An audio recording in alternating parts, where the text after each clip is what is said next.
इस वक्त जो बेरोजगारी की शरह है, अनएम्प्लॉयमेंट का जो रेशियो है वो दुनिया के 4 ममालिक में जो है, यानी इराक, लेबनान और यमन में हमारा मुल्क भी बेरोजगारी के लिहाज से शुमार होता है।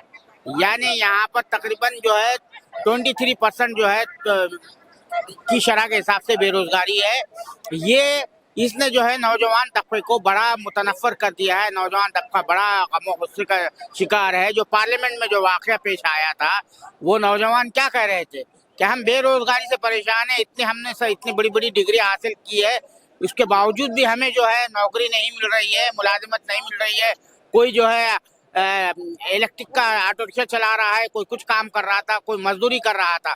तो उसी हवाले से हमारे साथ एक नौजवान बात करने के लिए मौजूद है, अनुराग ओझा साहब। मोदी जी से मैं तो हमेशा कहता रहता हूँ, मोदी जी कंधों पे हमारे थोड़ा भार दीजिए, बेरोजगार बानी साहब रोजगार दीजिए। भारतीय जनता पार्टी रोजगार के नाम पे सिर्फ और सिर्फ हिंदू मुसलमान करने का काम करती है, रोजगार के नाम पर धार्मिक उन्माद फैलाने का काम करती है, सिर्फ और सिर्फ रोजगार के नाम पर बेवकूफ बनाने का काम किया है। अब बताइए, मोदी जी ने कहा था ना कि हर साल 2 करोड़ रोजगार देंगे। मोदी जी ने सिर्फ और सिर्फ जुमला दिया है, रोजगार दिया ही नहीं। अगर मोदी जी रोजगार देते तो असेंबली में बम फेंकने का, बारूद फेंकने का काम वो लोग न करते। हम लोग तो अक्सर कहा करते हैं, मोदी जी रोजगार चाहिए, और रोजगार नहीं दे पाते हो तो गद्दी छोड़ दीजिए। तो मगर आपका ताल्लुक यूपी से है, यूपी ये गोंडा से है। यूपी में ही सबसे ज्यादा जो है, जो आप कह रहे हैं ना, हिंदू मुस्लिम वाला मामला फैला हुआ है। वहाँ पे जिस तरह के जो लोग मुंतखब होकर आ रहे हैं, इसी वजह से मुंतखब होकर आ रहे हैं, क्या वजह है? देखिए, जहाँ जहाँ मैं यूपी एक विशेष दर्जा नहीं देना चाहता हूँ। देखिए, जहाँ जहाँ भारतीय जनता पार्टी की सरकार है, आप किन्हीं 4 प्रदेशों का नाम ले लीजिए जहाँ सबसे ज्यादा हिंदू मुसलमान हो रहा है। जहाँ जहाँ बीजेपी का, सब जगह हो रहा है। हिंदू को मुस्लिम को दाढ़ी और टोपी के नाम पे मारा जा रहा है, हिंदू को चोटी और तिलक के नाम पे मारा जा रहा है। ये कहीं ना कहीं भारतीय जनता पार्टी अपना एजेंडा सेट करती है, और हम लोगों का जो एजेंडा होता है महंगाई, बेरोजगारी, शिक्षा, किसान, जवान, संविधान, वो मुद्दा जन जन तक नहीं पहुंच पाता है। मैं बोलूंगा तो आप कहोगे मीडिया को बोल रहे हो, उसका मेन जिम्मेदार है तो कोई मीडिया, क्योंकि मीडिया हमारे वास्तविक मुद्दों को उठाकर वहां तक नहीं पहुंचा रही है। मीडिया जो हिरोन जोशी जी लिख के देते हैं वही मीडिया दिखाने का काम करती है। तो जो प्यारी लाडली योजना है ना मीडिया की, तो इसका हम लोग चाहते हैं कि बहिष्कार हो, और मीडिया का बहिष्कार जब तक नहीं होगा, लोग जब तक अपने घर का टीवी देखना नहीं बंद करेंगे, तब तक ही बेरोजगारी, भुखमरी का सवाल उठाने वाला कोई रहेगा नहीं। तो अब आप जो है नौजवान है, नौजवानों की जो फीलिंग्स है उसको एक्सप्रेस कर रहे हैं। 2024 का इलेक्शन आ रहा है। अब जो वहाँ पर जो इलेक्शन हुए राजस्थान में, असम और मध्य प्रदेश में, छत्तीसगढ़ में, वहाँ पे कहा जा रहा है कि भाई ईवीएम में बड़े पैमाने पर धांधली की गई है। तो आपको क्या वो एप्रीहेंशन है, क्या डर खौफ लगा हुआ है? देखिए, ईवीएम पे तो कहीं ना कहीं धांधलेबाजी हुई है, आपको मालूम। जैसे मान लो मैं गोंडा से आता हूँ सर, और मैं गोंडा से विधायकी का चुनाव लड़ूंगा, तो पार्टी पहले सर्वे करवाती है। क्या मुझे मेरे ही गांव से 40 वोट नहीं मिलेगा? आपने मध्य प्रदेश में देखा होगा, कई विधायकों के साथ में ऐसा हुआ है। आप बताइए कि भारतीय जनता पार्टी के संरक्षण में ऐसा ईवीएम में पता नहीं कौन सी धांधली कर देता है कि बीएसपी के एक नेता ने अपना वोट डाला, उसे अपना ही वोट नहीं मिला। ये बेईमानी है कि नहीं है? तो भारतीय जनता पार्टी हमेशा बेईमानी से चुनाव जीतती आई है, और ये बेईमानी ज्यादा दिन चलने वाली नहीं है।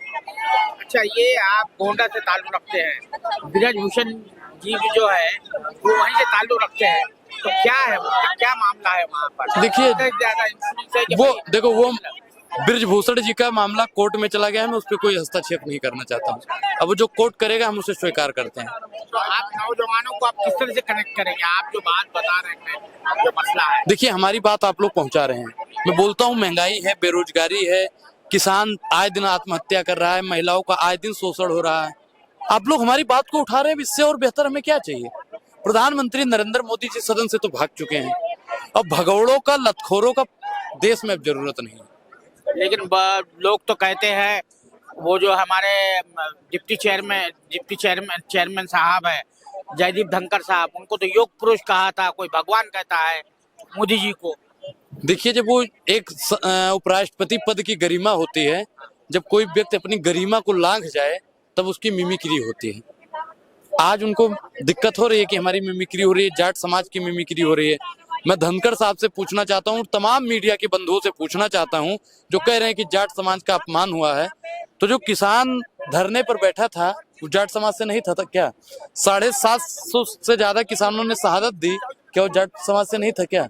आप बताइए कि इसी जंतर मंतर पे हमारी बहनें किसान पहलवान बेटियां धरने पर बैठी थी, उनका तंबू तिरपाल उखाड़ दिया गया। आपको मालूम है कि शौचालय जो बना था उसको भी उखाड़ दिया गया। क्या बताइए, वो जाट समाज का अपमान नहीं था? अब धनखड़ साहब को बोल दिया तो जाट समाज का अपमान हो गया। अब बताइए, अगर ऐसे ही अपमान होता है तो डिम्पल यादव जी को भी सदन से बाहर निकाल दिया गया, वो तो यादव समाज का अपमान है। मनोज झा को संसद से निकाल दिया गया, वो तो भाई सवर्ण समाज का अपमान है, हैं? बताइए कि इमरान प्रतापगढ़ी जी को निकाल दिया गया, वो तो मुस्लिम समाज का अपमान है। ये समाज का अपमान, जातिवाद अपमान ये भारतीय जनता पार्टी शुरू से करती आई है। और 142 सांसदों को निकाला गया है। आपको मैं एक चीज बता दूं कि एक सांसद को तकरीबन 10 लाख से ज्यादा जनता चुनती है। अब आप गणित लगाइएगा कि 142 को निकाला गया है तो देश की कितनी जनता को निकाला गया है। आप सोचिएगा जरूर और कल्पना भी कीजिएगा।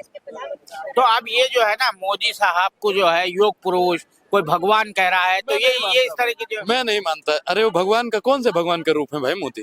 किस भगवान ने अपनी पत्नी का परित्याग किया है? बताइए आप, किस भगवान ने किया है? भगवान विष्णु की ये बात करते हैं जो हमेशा लक्ष्मी जी को अपने साथ में रखने की बात करते थे। क्या ये अनाप शनाप में उस बातों में ज्यादा विश्वास नहीं रखता हूँ। राम ही भगवान है, ईश्वर अल्लाह एक है राम रहीम, काशी काबा एक है राम रहीम, ईश्वर अल्लाह तेरो नाम सबको सम्मत दे भगवान, रघुपति राघव राजा राम पतित पावन सीताराम।